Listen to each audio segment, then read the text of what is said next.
Opening scene.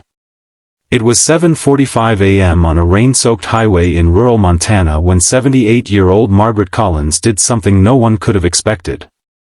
She stopped her rusted blue sedan right beside a roaring motorcycle gang, a group known as Hell's Angels. And within 5 minutes, that frail, trembling widow handed one of those leather-jacketed riders her last $10 bill. What happened next would make national headlines. But before we get there, if you believe one small act of kindness can change a life, then make sure you like this video and subscribe to the Kindness Chronicles, where real stories prove goodness still exists in this world. Now, let's go back, just 24 hours before everything changed. The woman with the red scarf. Margaret Collins had lived alone for 22 years in a fading white house at the edge of Raven Creek, Montana. The paint was peeling, the porch sagged, and the heater had been broken since February. Her husband, George, had been a mechanic. He'd passed away from lung cancer in 2003, leaving her with nothing but memories, a shelf of old photo frames, and a small pension that barely covered groceries. That morning, she opened her purse and counted her money. $10. That was it. $10.53 to her name, and the rent was overdue again. She sighed, wrapped her red scarf around her neck, and decided to drive to the town's community food bank. Maybe she'd get some bread and soup to last the week. The rain came down harder as she drove down Route 12, her windshield wipers squealing. That's when she saw them, a blur of black leather, chrome, and roaring engines up ahead. A motorcycle gang, about a dozen of them, pulled over near a gas station. One of them was on the ground beside his Harley, clutching his leg. Most people in Raven Creek avoided the Hell's Angels.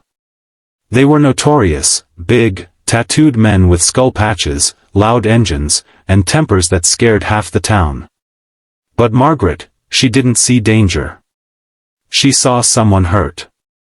She pulled over. The rain plastered her white hair against her face as she stepped out, clutching her umbrella. The bikers turned toward her instantly, startled, suspicious. One of them growled, "Lady, this ain't a place for church grandmas." But Margaret ignored him. Her eyes fixed on the man sitting on the ground, a tall, rugged man in his 40s, bleeding from a gash on his shin. "What happened, son?" she asked gently.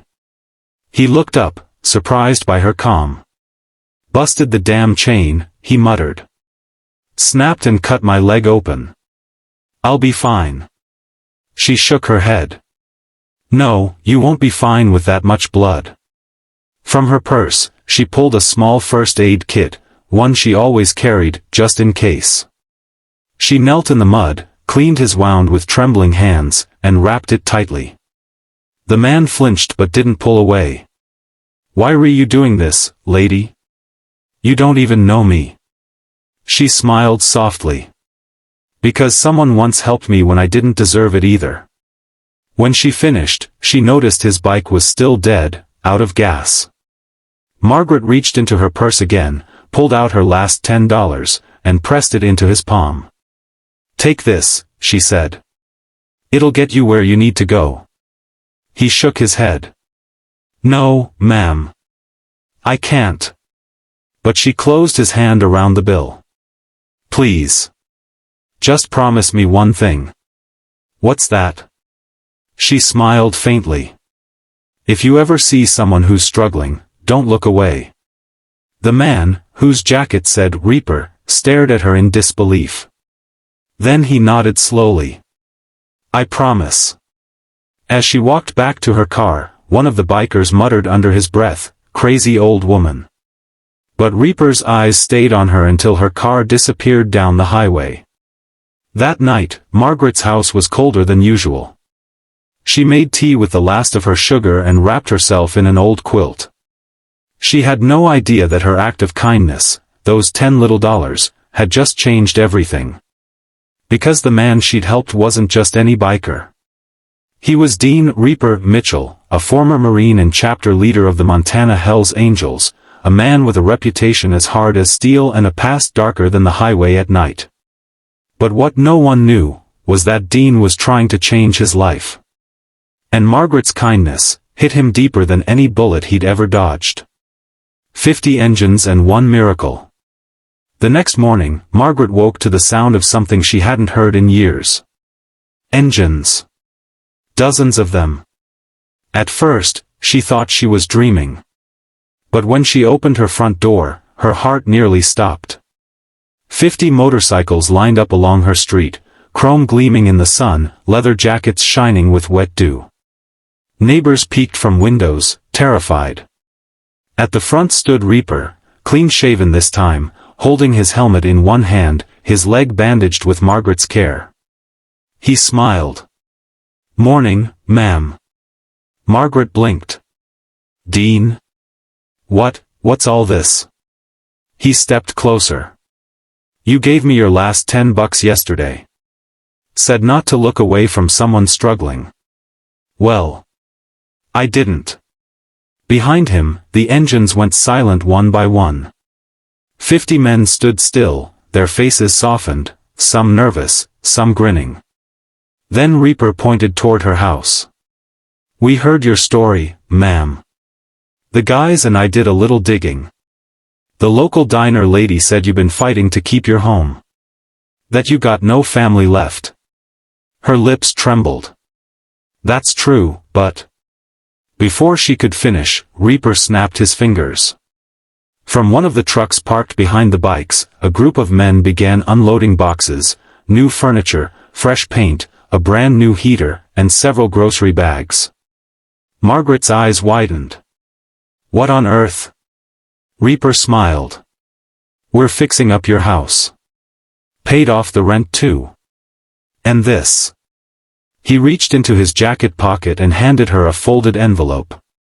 Inside was a check for $25,000. Margaret's knees nearly gave out. No, I can't take this." Reaper shook his head. "You already paid for it, with kindness." She covered her mouth, tears streaming down her cheeks. He continued softly, "You reminded me what my mom used to say, that it's never too late to be good again. You patched up more than my leg, ma'am. You patched up a man who'd forgotten what mercy felt like." As she cried, one of the younger riders, a man covered in tattoos, approached with something in his hands. It was her old blue sedan. Repainted. Polished. The dents fixed. "Runs smoother than a preacher's promise," the young man said with a grin. Margaret laughed through her tears. "Oh, you boys didn't have to do all this." Reaper chuckled. "Maybe not. But you did something no one's ever done for us. You saw us as people." Then he looked around at his men. "All right, brothers, let's show her the rest." At his signal, all 50 engines roared to life again, not in threat, but in tribute. The thunder of chrome echoed through the valley, shaking the little white house like applause from heaven. Margaret stood on her porch, red scarf fluttering in the wind, her eyes glistening as tears mixed with joy. And then she said softly, "George, I wish you could have seen this." That night, Reaper came back alone. He found Margaret sitting on the porch, holding the photo of her late husband. "Do you believe in second chances, Dean?" she asked. He nodded slowly. "I didn't, until yesterday." She smiled faintly. "Then I guess we both got ours." He extended his hand. "Ma'am, you ever need anything, you call me. Any of us." And for the first time in 20 years, Margaret didn't feel alone.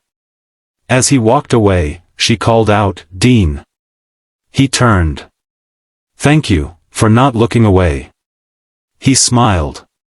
"You taught me that." 2 weeks later, a local news crew arrived at Margaret's house to film a feature called "The Woman Who Changed the Hell's Angels." During the interview, the reporter asked, "Why did you stop for them that day, Mrs. Collins? Weren't you afraid?" Margaret chuckled softly.